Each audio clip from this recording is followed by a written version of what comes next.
You're listening to the Greeks Gridiron, live with Ethan Haristodoulou. Good morning, everyone, and welcome back to the Greeks Gridiron. I am Ethan Haristodoulou, and today on this beautiful Monday morning, we are going through our USFL power rankings for week number 4 of the season. We had a pretty interesting slate of results for these games. We had a game 1 off of a missed field goal. We had a game 1 off of a touchdown within the last 10 seconds. There was a lot of interesting stuff going on. We're going to break it all down. We'll talk with the teams worst to first, so make sure you hit that like button, hit that subscribe button, and also comment down below your power rankings. How do you order all 8 of these teams in the USFL? Make sure you let me know. So we will start things off, as I mentioned, from the bottom, beginning with number 8, and it does not really feel like much of a surprise because they've been sitting here for the majority of the season. We have the Pittsburgh Maulers, who are sitting at 0-4, the only winless team in the league right now. The offense for the Maulers just it doesn't really seem to have too much continuity going for it right now, whether it's Kyle Lauletta or Josh Love at the quarterback position. The running game is very inconsistent. I mean, they didn't even have 100 yards on the ground, and Lauletta completed less than 50% of his throws. The only bright spot here, I do have Walker mentioned, their wide receiver. He had 9 catches, 110 yards off of 17 targets, and every other receiver had less than 4 targets and less, and only 1 reception. So there's no surprises in your offense. You're targeting one guy specifically. Your ground game can't really get going. You can't really trust either of your quarterbacks. And the defense, while being the somewhat stronger side of the two, did not really do much for you either. They allowed a 15-play, 75-yard, 10-minute drive to the Generals at one point during the game. There's just not a lot to really praise about the Maulers here. They've been in a couple other games, and then in a couple other games have just been completely steamrolled.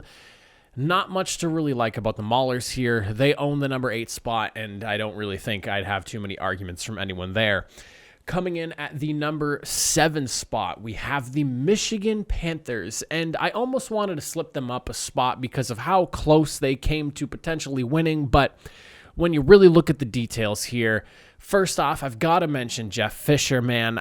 The play calling at the end of the game there and the game management, it just threw me for a loop. I mean, you opt to choose to kick a field goal when you don't have a kicker. You have a punter who is handling your field goal duties, and he's clearly struggling with that with that opportunity that they bestowed upon him.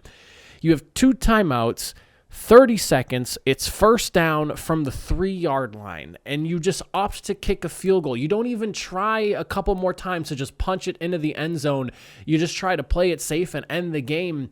I understand it's a 21-yard chip shot field goal, and I get that. It's an easy way out to win the game, but you were driving that last drive on the ground there. You could have just punched that one in. And you had 2 timeouts. You could have ran 2 plays, and if you didn't get it after that second play, I mean, barring any unforeseen fumbling or something like that, or maybe, I guess you don't trust Shea Patterson and his 3 interceptions to run a trick play to maybe, end up throwing something into the end zone. I get it, but you could have tried running at least twice and just see what you got out of it. Worst case scenario, you kick the field goal and maybe you get the same doink off the crossbar, but I just feel like the players deserve better play calling at the end of the game there. And overall, I mean, credit to the Michigan Panthers for, you don't have Paxton Lynch right now because he's dealing with an injury, and he did look good in the very limited time he had last week. Shea Patterson is just playing like an absolute nutcase out there where he's just willing to heave things across body, rolling one way, going the other direction. And it's almost like he knows he can just kind of get away with making these risks and hoping for the best because there's nobody behind him to really take the spot. They have a wide receiver as their backup QB right now. So a lot to dislike about the Panthers. They're 1-3 for a reason. The defense, they were kind of the bright spot coming into this one, and I thought, look, they probably should have won that game, and I really thought that there was a good mismatch there with the Panthers defense and how it's been playing, but you can't escape 3 interceptions, and for them to have been as close as they were in that game and for it to have come down to what it did, I do want to give credit to the players, but I'm very upset with Jeff Fisher. I had the Panthers winning that game, and I could have came out 3-1 in predictions, but instead I'm 2-2. So Jeff Fisher, you owe me a W at some point this season. Coming in at number 6, they were also number 6 last week, and I was tempted to move them up higher, but I just feel like I can't move them up because they just have not looked great offensively. And their defense, while super opportunistic, and I want to praise them for that because their defense had 2 sacks, 5 tackles for loss, 3 interceptions, 7 pass breakups, and a fumble recovery at that. You had 4 turnovers from this Gamblers defense. If the offense could just hold up their end of the bargain, this team could be a lot better.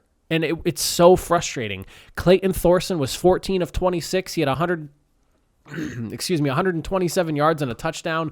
Mark Thompson, who has been like killing defenses on the ground, somehow came out of this game with 14 carries for only 10 yards, while the team totaled only 28 yards on the ground altogether. I don't know how that's even possible, but it's hard for me to rationalize the Gamblers any higher than 6 when your offense just does not really turn out for the majority of the game here. That's probably my biggest criticism for them right now, is just the offense is very inconsistent and goes missing for quarters and halves at a time.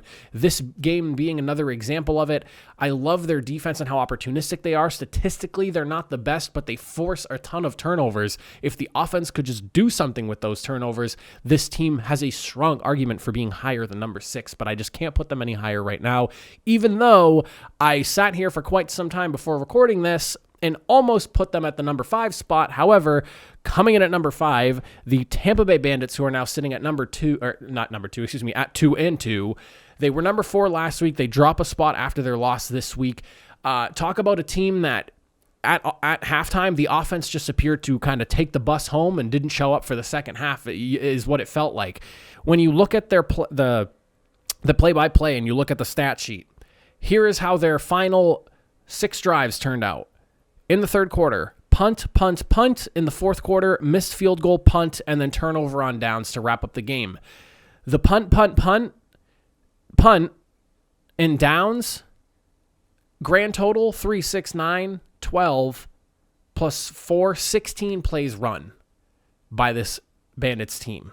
And then they had the 8-play missed field goal drive. Baffling is all I really have to say there. The Stallions defense gave them fits all game long. And if, quite frankly, this team could be 0-4 had it not been for playing the Maulers week 1, who in week 1 came with one of the ugliest game plans I think I've ever seen. And it would have been an atrocity if the Bandits didn't come out winners in that game.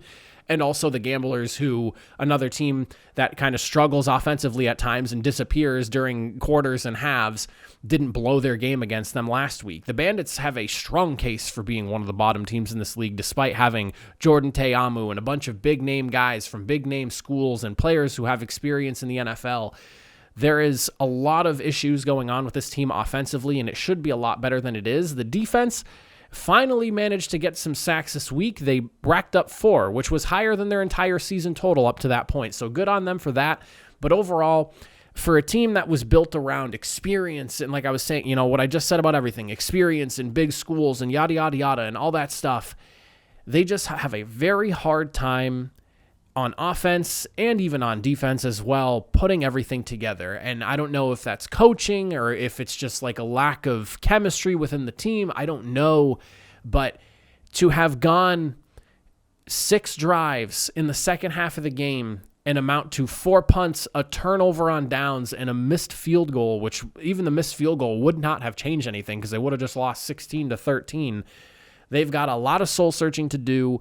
And again, if you wanted to argue that the Bandits should be number 6 on this list and you'd want to slip the Gamblers up higher, you know what? I probably wouldn't battle you too much on that. The real thing that I'm giving the edge for is that the Bandits at least have been a little bit more competitive, and that's even arguable at that. But, I feel like the Gamblers have disappeared on offense a little bit more than the Bandits have. But then you could argue, the Gamblers at least force turnovers and give their offense opportunities, whereas the Bandits don't really do that too often. So, 5-6 for me is really a toss-up. And if you want to argue one way or the other, I won't even argue with it. I would say, you know what, you're probably right. Because 5-6, a little bit of a toss-up right now. Coming in at the number 4 spot, talk about squeaking out a W that you probably didn't deserve considering what transpired leading up to the end of that game there. The Philadelphia Stars, sitting at number 4. They were number 5 last week. I moved them up a spot, and it had more to do with just the Bandits than it did with the Stars. And so with that, I will say this. Case Cookus, there is a bright spot there. For a team that was worried about losing quarterback Brian Scott, he has come in and he has looked really good. In relief last week and in his start this week, he was 22 of 30, 190 yards, 2 touchdowns and a pick. He looked really good. I will give him credit for that, being able to step in and take over that QB1 spot. The Stars have to be breathing a bit of a sigh of relief here because I know that there was a lot of concern. Brian Scott was arguably playing at the highest level of all the quarterbacks in the league. And after the week that Kyle Sloter had this week, if Brian Scott put together another week, I don't really think it would have been much of a conversation anymore.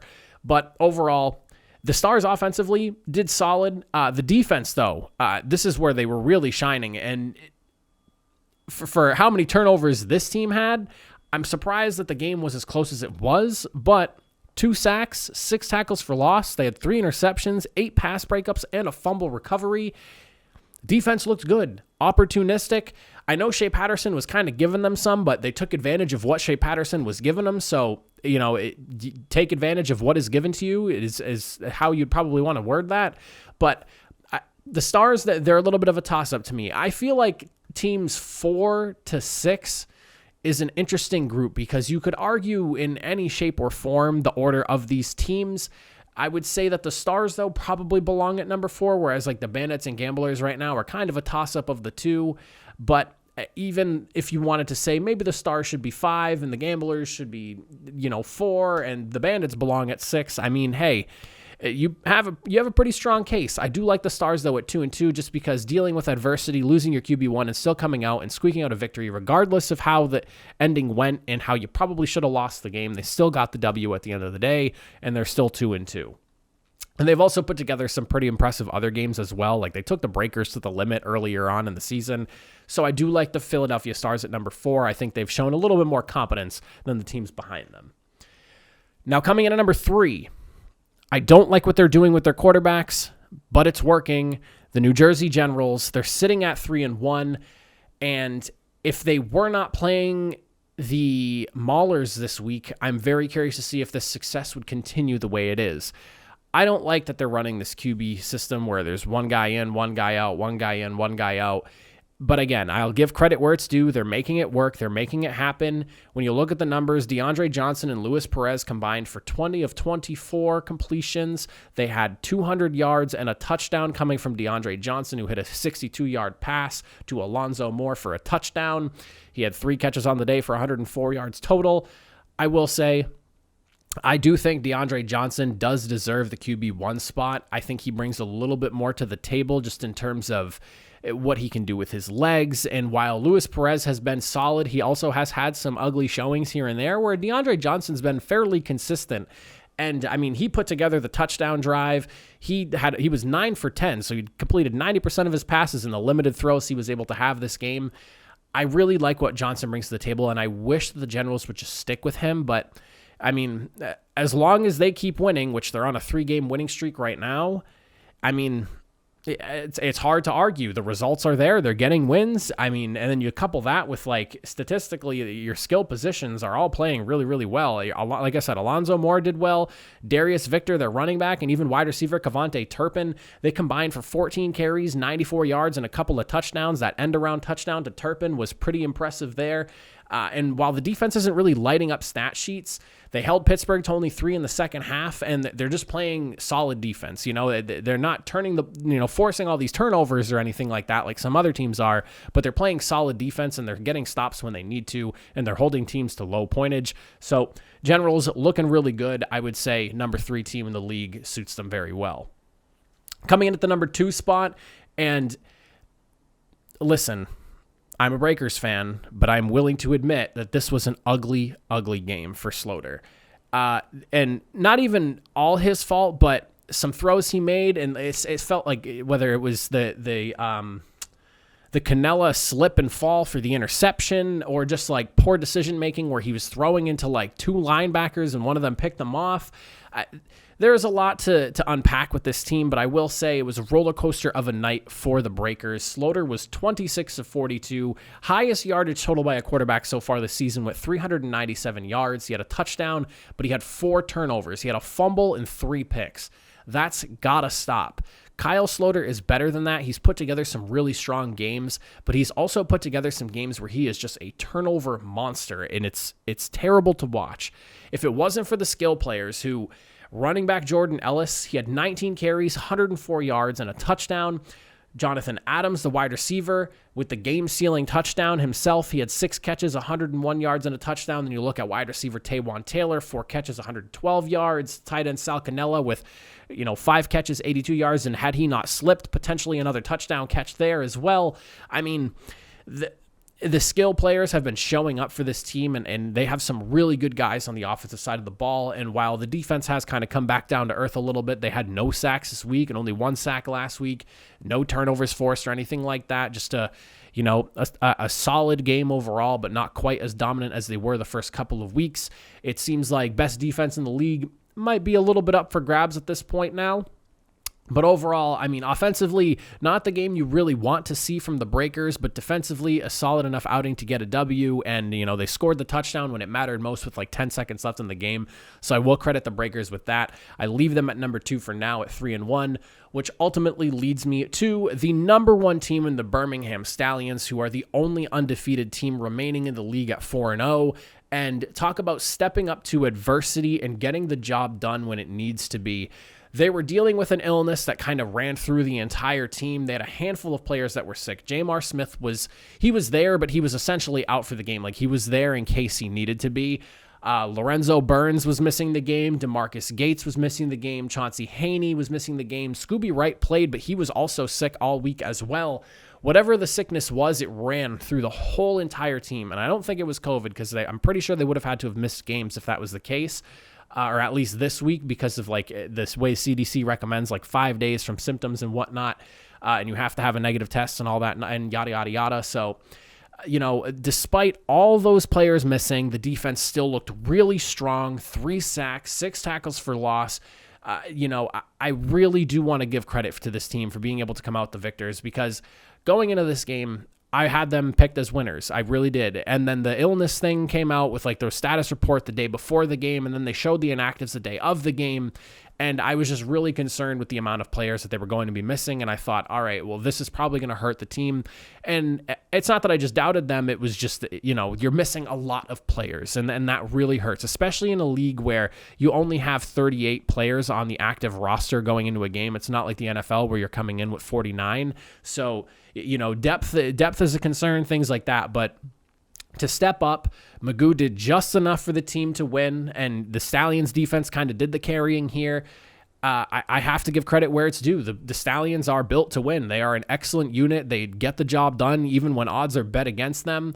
And I also want to shout out the kicker, Brandon Aubry. This guy is the absolute best kicker in the league, and I don't even really think it's a contest. He missed a 40-yarder, but other than that, the guy has been pretty much perfect on all of his kicks. He kicks the ball so well. I feel like I've watched some of these kickers hit balls in this league, and they look kind of ugly sailing through the air. But Aubry kicks, and the way his kicks go, you're confident in the way the kick goes, and it typically lands almost every time. And again, he had the 140-yard miss this week, first of the year, but he has been money all season long for the Stallions team, and not having to worry about special teams is a great feeling, because you're pretty much guaranteed 3 points here and there whenever you need it, whereas some other teams, don't even have kickers, like the Panthers, Jeff Fisher having his punter kicking on, 1st and 3. But, we already talked about the Panthers. But like I said, shout out to the Stallions, man. I picked against them this week just because I was really concerned about the amount of players they might be missing. And I did my picks the day before the game, and so the list got a little bit smaller, but overall, shout out to them. They are the number 1 team, and they deserve to be at the number 1 spot. But that is my power rankings for this week. I appreciate you guys for watching. Let me know in the comment section what you guys think is your top 8. How would you order all 8 of these teams in the USFL? Let me know. But I appreciate you guys for watching. I'll catch you in the next one. Have a good one.